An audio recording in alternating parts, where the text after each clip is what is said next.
In our ongoing series, Athletes at Risk, we take a trip north to a small town outside Bowling Green called Tontogany, where for more than 2 decades, an athletic trainer has been doing more than saving athletes.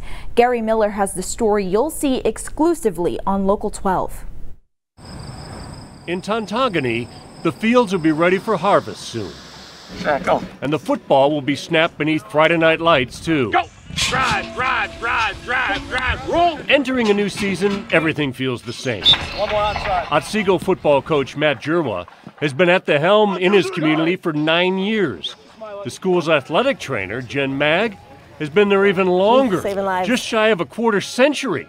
But the truth is, their trust in each other in the offseason created a victory you can't find on the gridiron. You trust what that person's saying, and you believe what they're saying. Typically, when you see an athletic trainer, they're evaluating an athlete after the play. But their care often extends to the sidelines and even the stands, even when it's not game day. I'm willing to help anyone that comes and asks. Back in the spring, that came in the form of a phone call from the football coach. He was like, hey, I just need some, need to know what you think about this. And he was saying how he had left leg pain. It was coming from his back. My back's really tight. My pain's going down into my leg, and it's just not normal. He's like, but what's weird is my left arm and my face are tingling. So then all of a sudden in my head, I'm like, oh no, that's not good, because that's not right. Jen and Matt's wife exchanged these texts. Jen thought Matt was having a stroke. Mostly it was just the tingling, because when you think about strokes, you go by the BFAST. BFAST stands for balance, eyes, face, arms, slurred speech, and timing. Within an hour, Matt went from walking out of school to being unable to walk into the hospital. Jen was taping kids up for practice when she was told Matt was admitted into the ICU. He spent 5 days in the hospital. Essentially, it was learn how to walk again. Then it was, now I'm starting to jump rope, skip, starting to jog again, things like that. It's a topic, though, that neither really talks about today. We were texting back and forth and stuff, It was pretty emotional, so it was. Obviously, I thanked her.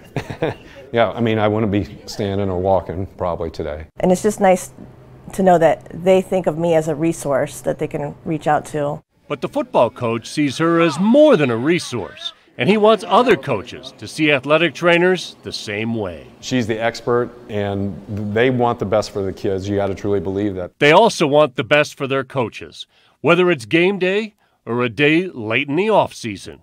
Gary Miller, Local 12 News. Strokes are the leading cause of death in the U.S., but the CDC says about 80% of them are preventable. During a stroke, every minute counts. That's why the slogan, "Be Fast," is crucial to help spot the signs and symptoms. A man was taken to the hospital after he tried stopping a group of people from breaking into his car. The story doesn't end there. Local 12's Alexa Helwig has more on the dangerous confrontation. Thursday night, the Cross Point neighborhood in Batavia had a group of unwanted visitors. I see 2 people heading towards my neighbor's yard directly across from me, and I see them start to try to get into his pickup truck. Matt Common says 2 others walked into his yard and tried to open his truck. He yelled, they ran, and he followed. That's when the ugly confrontation started. There was a moment where I was trying to get in the car, and he realized I was not his buddy.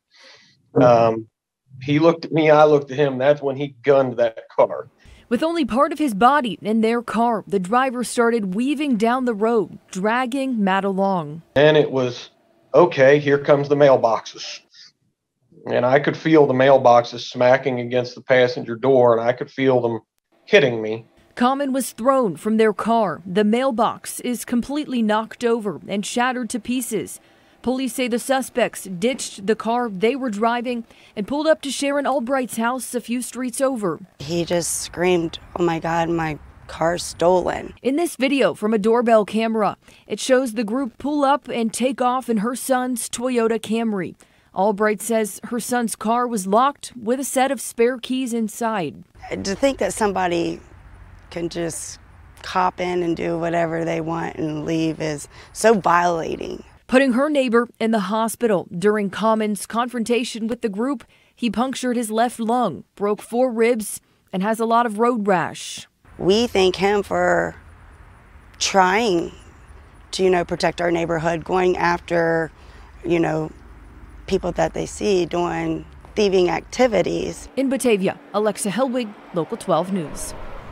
The stolen Toyota Camry has not been found. The Claremont County Sheriff's Office has not released any suspect information.